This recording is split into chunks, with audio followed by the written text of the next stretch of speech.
સ્વાગત છે। હું છું રેખા માલકાની અને જોઈએ આજના સમાચાર।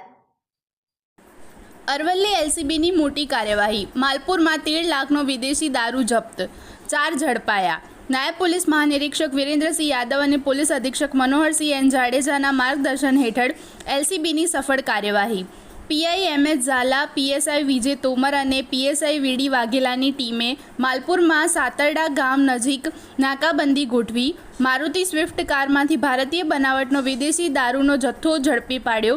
2 કાર, 4 મોબાઈલ સહિત કુલ 13,02,000નો મુદ્દામાલ કબજે। પાયલોટિંગ કરતી હ્યુન્ડાઈ i20માંથી 4 ઈસમોને ઝડપી પાડ્યા, જ્યારે સ્વિફ્ટ કારમાં સવાર 2 આરોપીઓ અંધારાનો લાભ લઈ ફરાર થયા હતા।